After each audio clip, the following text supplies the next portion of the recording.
नमस्कार दोस्तों। उम्मीद करता हूँ कि अगर ये वीडियो आप तक पहुँच रही है तो आप कहीं न कहीं बिहार दरोगा 2025 के एग्ज़ामिनेशन में आप बैठ रहे होंगे। इस पूरे वीडियो में हम बिहार दरोगा की तैयारी कैसे करें, उसके सटीक रणनीति पर बात करेंगे। वैसे तो इस तरह के वीडियो आपने यूट्यूब पर बहुत सारे देखे होंगे, पर विश्वास कीजिए इस वीडियो में मैं ना ही तो अपने कोर्स बेचने आया हूँ, ना ही कोई अपने बुक को प्रमोट करने आया हूँ, ना ही किसी पब्लिकेशन के बुक को प्रमोट करने आया हूँ। यहाँ जो भी बात होगी सिर्फ आपके रिजल्ट ओरिएंटेड होगी और आपको गाइड करने के लिए होगी। मैं आपसे रिक्वेस्ट करूँगा कि ये 10 से 15 मिनट की वीडियो होने वाली है और आप इसको प्लीज़ शुरू से अंत तक देखें, क्योंकि ये आपके तैयारी में बहुत सहायक होगा। इस वीडियो में हम तैयारी कैसे करें, कौन-कौन से बुक का चयन करें और किस तरह से कंसिस्टेंसी के साथ कितने घंटे पढ़ें ताकि इस कम समय में हमारी तैयारी पूरी हो सके और बिहार दरोगा के फाइनल लिस्ट में एक सीट आपकी हो सके, इस पर चर्चा करेंगे। तो चलिए, आपका समय बहुत कीमती है, आपके पास समय बहुत कम है, तो बिना किसी टाइम वेस्टिंग के हम सीधे मुद्दे पर आते हैं। वीडियो को शुरू करने से पहले मैं आप लोगों से बस एक क्वेश्चन पूछना चाहूँगा कि अगर आप बिहार दरोगा की तैयारी कर रहे हैं, तो अक्सर आपने सुना होगा यूपीएससी हो या बीपीएससी हो या कोई भी इस तरह के महत्वपूर्ण एग्जामिनेशन होते हैं, तो आपने देखा होगा कि टॉपर जो होंगे मोस्टली आईआईटी बैकग्राउंड से होते हैं या फिर आईआईएम क्वालिफाइड होते हैं या फिर डॉक्टर्स होते हैं। आपने कभी इस बात पर गौर किया कि क्यों एक साइंस बैकग्राउंड के स्टूडेंट ऐसे ह्यूमैनिटीज वाले बैकग्राउंड में, जहाँ यूपीएससी में जीएस का दबदबा है, जीएस का बोलबाला है, वहां इतनी अच्छी सफलता उन्हें कैसे मिलती है? इसका सीधा सा जवाब है, वैसे तो इसके बहुत सारे कारण हो सकते हैं, बट एक जो सबसे इंपॉर्टेंट कारण है वो है उनकी रणनीति, स्ट्रैटेजी। 60 to 70% पढ़ाई से ज्यादा उनके लिए रणनीति काम करती है, जिसमें वो पूरी तरह से डिटेल्ड सिलेबस को एनालाइज करके इस बात तक पहुंच पाते हैं कि किस टॉपिक से सबसे अधिक क्वेश्चनों की संख्या पूछी जाती है कमीशन के द्वारा, किस तरह से आंसर लिखा जाए, किस तरह से writing speed and skill improve किया जाए, और तमाम उन मटेरियल्स को कलेक्ट करना जो वर्दी हो, फालतू के मटेरियल्स को कलेक्ट करने से बचना और सिर्फ इम्पोर्टेंट मटेरियल्स, बुक और डाटा को कलेक्ट करना, ना कि रंग बिरंगी कवर वाली किताबों को जमा करना एंड देन उसी में उलझ के रह जाना। तो आज की हमारी वीडियो पूरी की पूरी रणनीति पर होगी और साथ में आपसे ये कहना चाहूंगा कि अगर आप इस चैनल पर नए हैं तो प्लीज इसको सब्सक्राइब कर लीजिए, बेल आइकन को प्रेस करना नहीं भूलिए, ताकि फ्यूचर में जो भी वीडियो अपलोड होंगे इस तरह के, उसके नोटिफिकेशंस आप तक सबसे पहले पहुंचेंगे, क्योंकि अगली वीडियो सिलेबस को एनालिसिस करने वाली होगी और इस वीडियो में हम बात करेंगे रणनीति की। तो आइए शुरू करते हैं। सबसे पहले तो आप सबको पता होगा कि इस बिहार दरोगा को तैयारी करने के लिए 3-4 सोर्स अभी ऑनलाइन या ऑफलाइन अवेलेबल है। सबसे पहले ऑनलाइन ऑफलाइन में वो कोचिंग वाले हैं जो पूरे डेडिकेशन के साथ इसकी तैयारी करवाते हैं और इनसे उनकी रोजी रोटी चलती है। तो बदले में वो आपको अच्छी खासी मोटी किताबें प्रोवाइड करते हैं। सिलेबस अगर 10% पढ़ना है, आपको 50% पढ़वाते हैं, सो दैट आपको फील आए कि यस, इस कोचिंग में मैंने अगर 2000, 3000, 5000, 6000 रुपए लगाए हैं तो बदले में हमें मुझे एक बस्ता भर के मुझे किताबें मिली हैं। सबसे पहली बात आप ये जान लो कि इस तरह की तैयारी से आप बस सिर्फ बुक कलेक्टर बन जाओगे, उसके अलावा कुछ नहीं होना है। कोचिंग की क्या स्थिति हम सब इससे वाकिफ हैं, उनका काम है बस मनी मेकिंग। कोर्स बेचने के बाद भी अगर कोई कसर बचती है तो अपना करंट अफेयर्स का मैगजीन निकाल देते हैं, अपनी बुक निकाल देते हैं। मार्केट में बहुत सारी अच्छी अच्छी टेक्स्ट बुक पड़ी हुई है। फॉर एग्जाम्पल, अगर आपको जीएस के लिए पढ़ना है तो आप लुसेंट पढ़ सकते हो। अगर आप हायर स्टडी के लिए तैयारी करते हो, आप यूपीएससी बीपीएससी के लिए तैयारी करते हो फॉर एग्जाम्पल, तो आप स्पेक्ट्रम की मॉडर्न इंडिया पढ़ सकते हो, पॉलिटी के लिए लक्ष्मीकांत पढ़ सकते हो। आपकी दरोगा के लिए उसकी नीड नहीं है, बस एक एग्जाम्पल के लिए बोल रहा हूँ। आप लुसेंट पढ़ सकते हो। इसके बाद भी आप देखोगे जितनी बड़ी बड़ी कोचिंग है सबकी अपनी हिस्ट्री की बुक अलग है, पॉलिटी की बुक अलग है, कहीं न कहीं ये दिखाता है उनको अपनी बुक सेलिंग करनी है, आपसे मनी मेकिंग करनी है।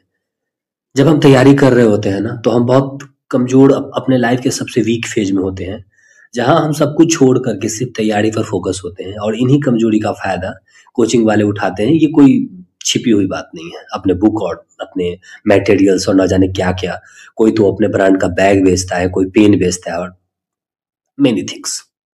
चलिए, दूसरा सोर्स है एक ऐसे स्टूडेंट जिसने बहुत मेहनत करी और 3-4 बार उसने दरोगा की तैयारी करी, वो लास्ट तक गया, बट अनफॉर्चुनेटली उसकी सिलेक्शन नहीं हो सका। तो वैसे लोग के लिए सबसे पहली बात की बहुत रिस्पेक्ट है, उन्होंने बहुत मेहनत करा, लेकिन वो किस स्ट्रैटेजी के साथ क्या रणनीति बनाकर वहां तक पहुंचे, फिर वो सारे बच्चों पर सेम वही रणनीति अप्लाई करते हैं। होमवर्क सीरीज चला रहे हैं कुछ लोग बता रहे हैं कि हमने ये पढ़ा, हमने स्ट्रेटेजी पढ़ी।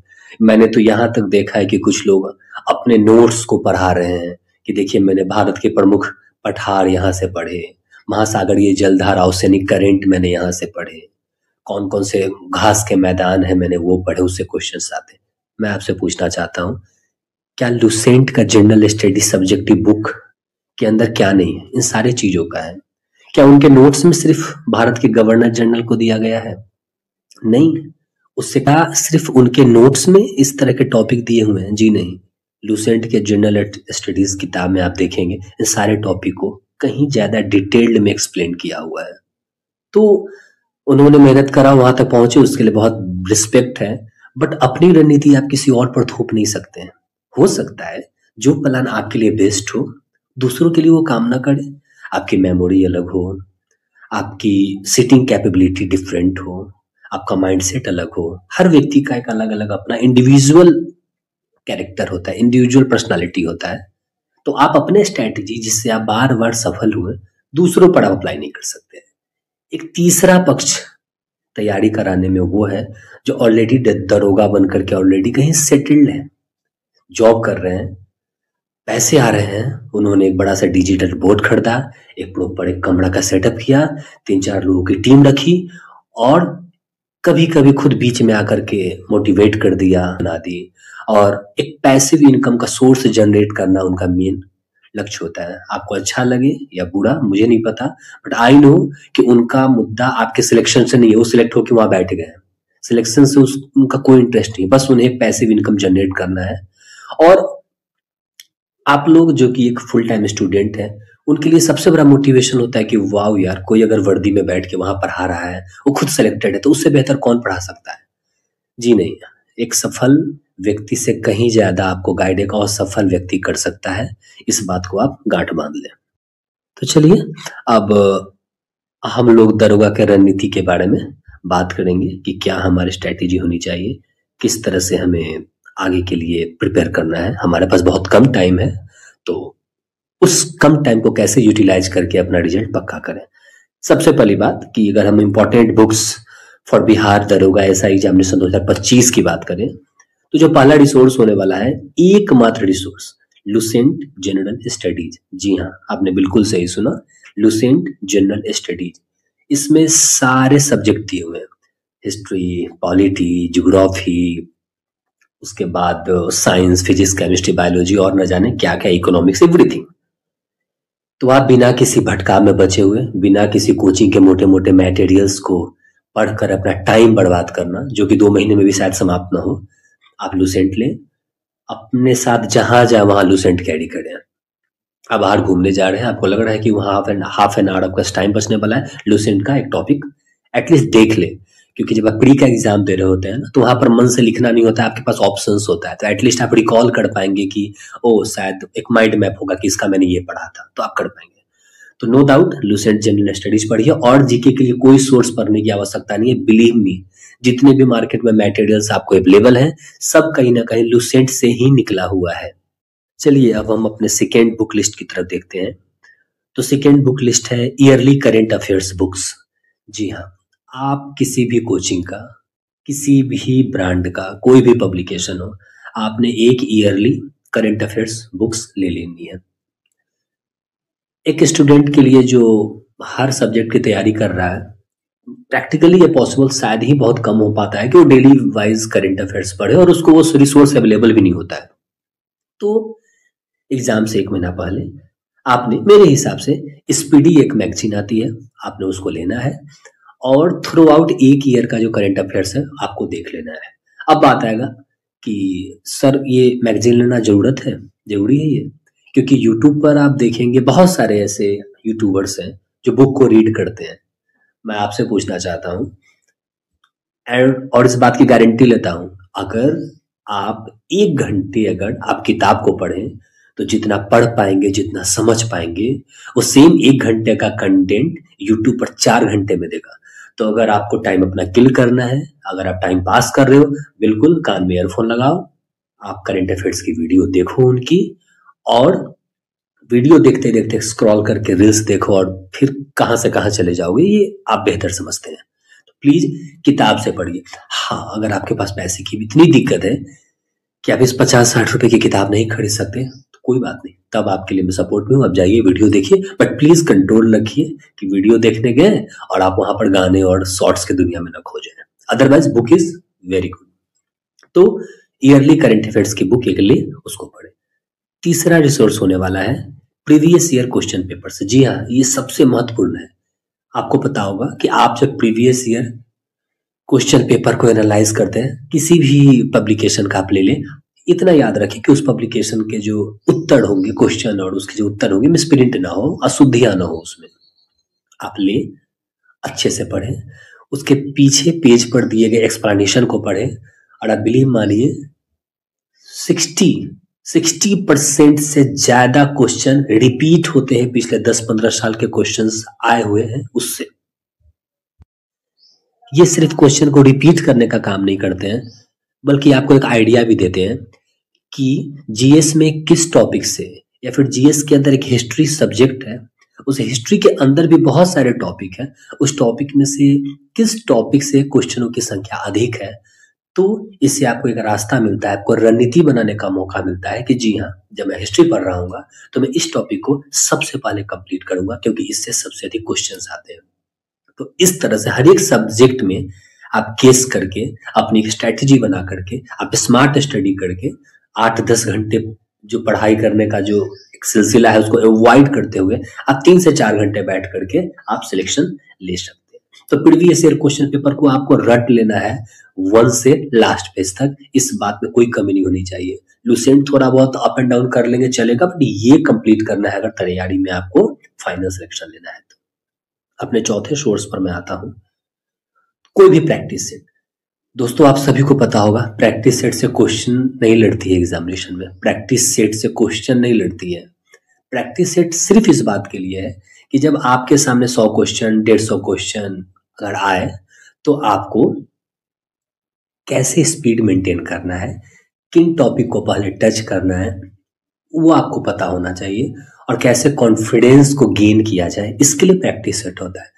तो मार्केट में अवेलेबल कोई भी अच्छा पब्लिकेशन का प्रैक्टिस सेट आप लीजिए और उससे प्रैक्टिस कीजिए। ये आपके तैयारी को ओवरऑल आकलन करने में आपकी हेल्प करेगा कि आपकी तैयारी सही है। आपने लुसेंट पढ़ा, आपने प्रीवियस ईयर पढ़ा, आप करंट अफेयर्स पढ़ रहे हो, तो क्या आप सही दिशा में जा रहे हो, इसके लिए हेल्प करेगा। नेक्स्ट हमारा होगा डेली एक मॉक टेस्ट लगाएं। जी हाँ, उसी प्रैक्टिस सेट में अगर 100 क्वेश्चन का सेट के रूप में अगर फॉर्म में दिया हुआ है तो आप डेली एक मॉक टेस्ट लगाइए और देखिए कि 100 में आपके कितने नंबर आ रहे हैं। ये आपकी तैयारी में बहुत हेल्प करने वाला है। अगर नेक्स्ट सोर्स की बात करूं मैं, जहाँ तक मुझे समझ में आ रहा है, इसमें 15 या 20 मैथ्स और रीजनिंग के भी क्वेश्चंस आते हैं। 5 क्वेश्चन 7 क्वेश्चन रीजनिंग के होंगे। बिलीव कीजिए ये क्वेश्चंस अगर आप नॉर्मल, अगर बेसिक न्यूमरेसी आपको पता है तो ये 5-7 क्वेश्चन आपको बन जाना है, इसके लिए पढ़ने की कोई नीड नहीं है। मैथमेटिक्स भी अगर 7-8-10 रहते हैं तो गारंटी है कि 5 तो ऐसे ही बन जाने हैं, और बाकी 5 के लिए मैं नहीं कहूँगा कि इसके लिए आप मोटी मोटी किताब पढ़ें अगर आपका सिर्फ दरोगा पर फोकस है तो। क्यों? क्योंकि आप उस 5-6 को छोड़ देंगे।